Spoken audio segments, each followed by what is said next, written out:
go first. Oh, I'm really impressed by the research and historical knowledge that you past members bring forward, because I think that's real important to the part of the conversation, is knowing where we've been so we know where we're going.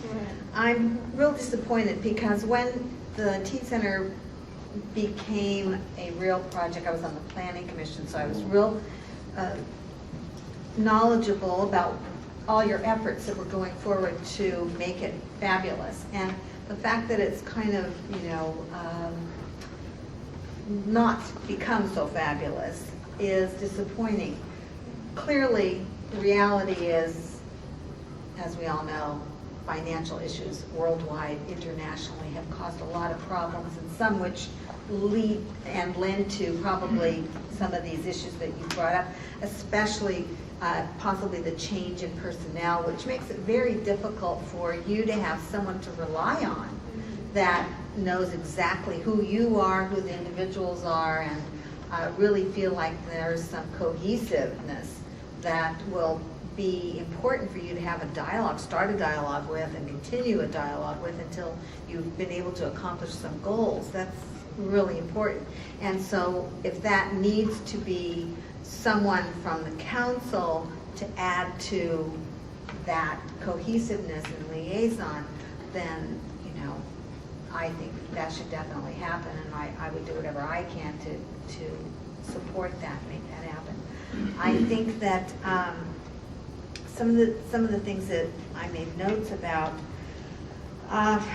it goes on and on. We could talk about for an hour in itself, but I'm here to listen tonight. But I really understand where the fact that this gentleman didn't even know that there was a teen center is extremely concerning to me, and he's a commissioner, so clearly we have some work to do, and we'll get it done slowly but surely, but together we'll make it happen.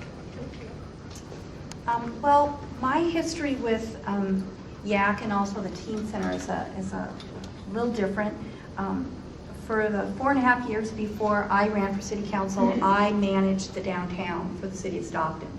And so the year that the Teen Center opened was, I was the executive director for the Downtown Stockton Alliance.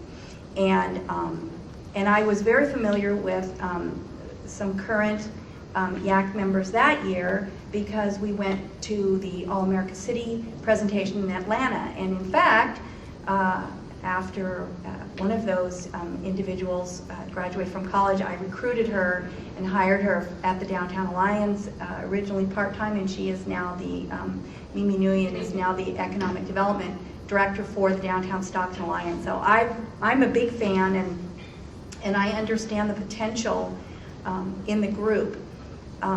In terms of the Teen Center, I can tell you that back in 2004 and early 2005, when we would go down there, and technically the Teen Center was just beyond the boundaries of the Downtown Stockton Alliance, but I always felt very strongly that because of its proximity to downtown, the Alliance needed to embrace it and market it as a downtown amenity because it was so close. And so to that end, the Alliance always offered free advertising in the Downtowner newspaper for any events at the Teen Center. We put any notices on our information kiosks, which are now located on all the college campuses as well. There are mobile kiosks on this campus. There's a mobile kiosk on Delta and also at CSU Stanislaus. So that's 3 extra locations for marketing, and they are widely utilized on the campuses. But I can remember going down there for meetings, and all 3 of my children are in their 20s, and I can remember going down there and just saying, there's no music, there's no noise, there's no laughter, there's nothing going on here. What is the deal? Anybody who has teenagers knows that the noise level is ratcheted way up most of the time. And I was always just kind of frustrated by that. There are a lot of issues downtown, including the fact that the Cinema Plaza has now become a huge place for Friday night fights. And people are texting and twittering, and it's causing a lot of problems for the businesses.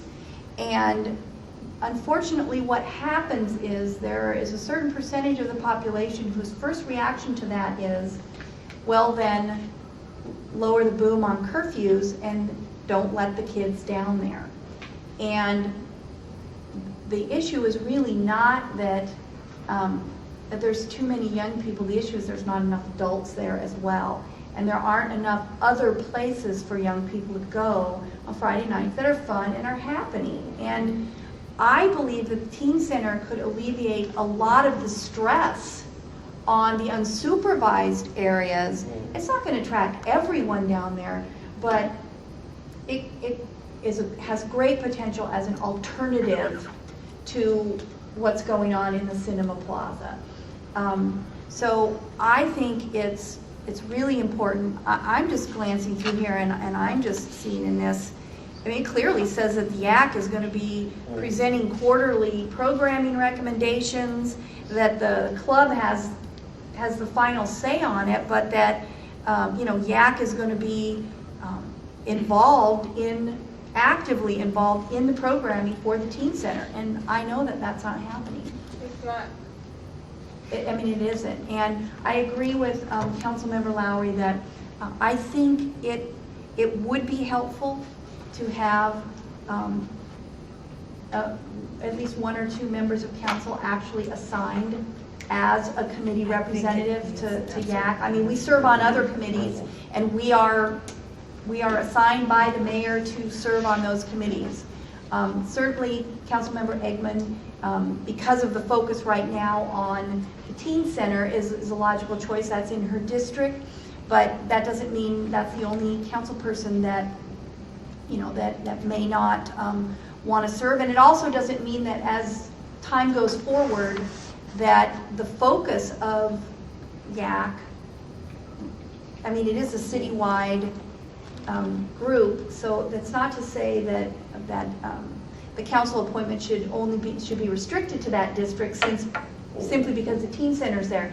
It may be something that the mayor will make appointments, as the mayor does each year, on committee assignments, and my guess is that the mayor might want to mix it up so that all the council gets an opportunity to interact with this particular group.